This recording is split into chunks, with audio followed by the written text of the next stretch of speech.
Olá pessoal, então hoje a Prof vai trazer para vocês o último conteúdo do nosso bimestre, o 8º capítulo, tá? Que vai falar um pouquinho sobre a ciência e as revoluções industriais.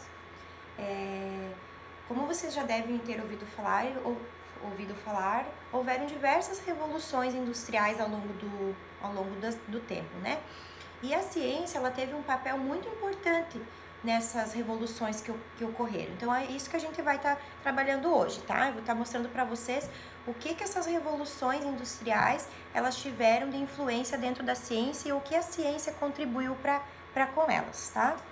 Então, essa revolução industrial, ela caracteriza-se pelo uso de novas fontes de energia, pela invenção de máquinas que aumentam a produção, pela divisão e especialização do trabalho, pelo desenvolvimento do transporte, da comunicação e pela aplicação da ciência na indústria. Então, essas revoluções todas foram feitas para contribuir para a nossa facilidade da nossa vida, né? Contribuir para a invenção de máquinas que auxiliam no trabalho, para a especialização do trabalho, para que o transporte fosse mais favorável, melhor, né? Com mais condições.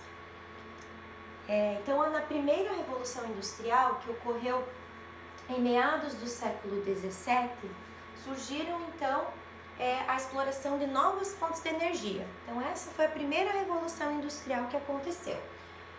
Foi então o carvão mineral, que passou a ser muito utilizado para movimentar máquinas a vapor nas tecelagens e os trens, tá? Então, na primeira revolução, então houve o quê? Surgiu a primeira fonte de energia, que era a partir do carvão mineral, tá? A segunda revolução industrial, que foi no início do século XIX, elas surgiram então inovações tecnológicas com o uso da eletricidade. Então, ali no início, eles começaram a compreender um pouquinho sobre a eletricidade e então fizeram novas tecnologias para poder estar utilizando essa eletricidade no dia a dia. Então, com a invenção do motor a combustão, que foi nessa época, então surgiu o petróleo, tá? O petróleo, a partir da destilação fracionada, então a gente conseguiu obter diferentes produtos a partir dele, como a gasolina, por exemplo. O petróleo hoje em dia ele é muito importante para diversas atividades do nosso cotidiano, né? Então hoje a gente não consegue nos ver sem andar com um carro, com um ônibus, né? A nossa locomoção, diversos materiais são fabricados a partir do petróleo, né? Então ele foi descoberto ali na segunda revolução industrial. E por que a ciência tem a ver? O que a ciência tem a ver com isso, né?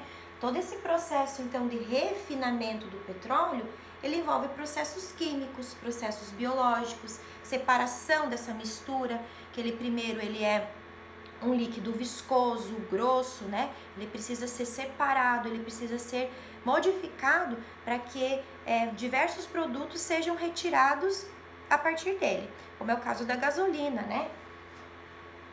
Aqui eu falei sobre o motor a combustão, né? Eu queria explicar para vocês o que seria esse motor a combustão, né? É uma máquina térmica que transforma a energia proveniente de uma reação química em energia mecânica. Então, olha, mais um dado para vocês terem de que a química, né? A ciência, ela está envolvida em toda essa revolução, né? A indústria ela é muito importante, mas para que ela existisse, teve que ter todo um estudo, todo um processo para entender como isso poderia funcionar de maneira mais coerente, de maneira mais fácil, com mais tecnologia, né? E a ciência contribuiu muito para isso. Na terceira revolução industrial, que foi no início do século XX, ocorreram então os avanços na forma de produzir, divulgar e obter informações, tais como a chegada da eletrônica, da tecnologia da informação e das telecomunicações. Então, já na terceira revolução, já tinha lá descoberto a energia, já tinha descoberto a possibilidade do refinamento do petróleo, que muitas coisas podiam ser utilizadas a partir dele, e aí então surgiu a produção das informações, das tecnologias que hoje estão avançando cada dia mais e que nos ajudam e contribuem para o nosso desenvolvimento, comunicação e tudo mais nos dias atuais. Também teve uma quarta revolução industrial.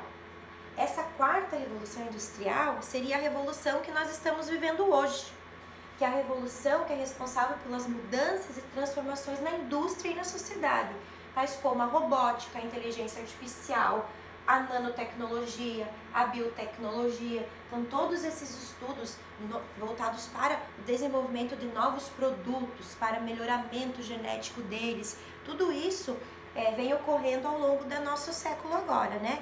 Então, essa foi denominada Revolução Industrial, né? A quarta Revolução Industrial. Fontes de obtenção de energia. Então, eu vou explicar um pouquinho para vocês agora sobre as fontes de energia. Existem fontes não renováveis e fontes renováveis, né? Então, o que são recursos não renováveis? São recursos que eles se esgotam da natureza. O petróleo, por exemplo, vocês sabem que o petróleo, ele é um recurso natural, né? Ele é extraído do solo, de camadas internas do nosso solo, porém ele é um recurso esgotável. Então a gente chama como recurso não renovável. Tá, mas por que? Vocês vão estar me perguntando, mas por que, professora, se ele é um recurso natural, retirado da natureza, por que ele não se renova? Por que ele é não renovável?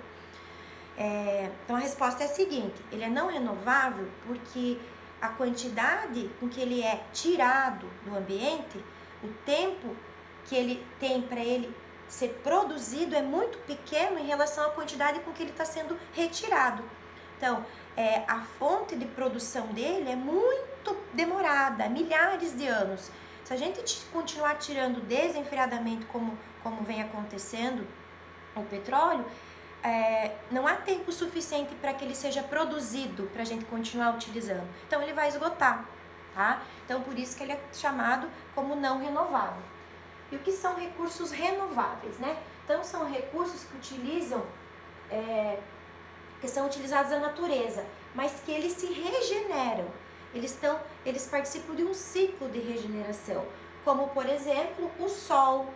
O sol, ele está aí disponível para nós. A água, apesar da água ter todo esse problema também de escassez, né? Que a gente tem que cuidados com a água, economia e tal, ele não deixa de ser um produto, né, um recurso renovável. A biomassa, que também pode ser feito energia através dela, que é utilizar materiais, a matéria orgânica como fonte de energia, através dos gases que são produzidos pelos processos químicos que acontecem na decomposição dessa matéria orgânica, né? E o calor do interior da Terra. Esse calor também, ele vem sendo estudado para estar obtendo, então, retirando esse calor e utilizando dele para obtenção de energia. Ele é um dos mais novas formas de obtenção de energias que estão sendo estudadas agora, por ser um recurso natural e renovável. Porém, o problema de diversos desses recursos aqui é o alto custo de implementação dele, né? Então, hoje a gente vê o petróleo, ele gera muito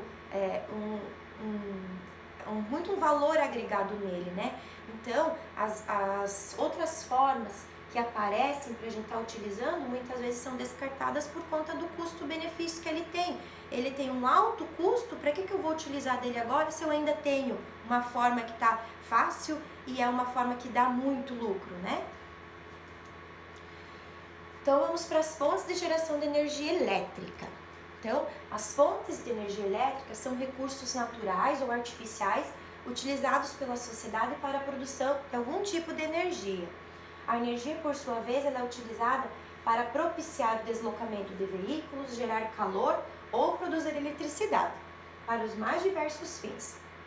As fontes de energia também possuem uma vasta questão ambiental no meio disso, né? Por quê? Porque essas formas de utilização, elas podem estar ocasionando graves impactos ambientais, né? Então é isso que a gente tem que avaliar também hoje. As formas que a gente está utilizando para obter energia, ela tem que ser o mais sustentável possível, né? Ocasionando gerando menos impactos ambientais.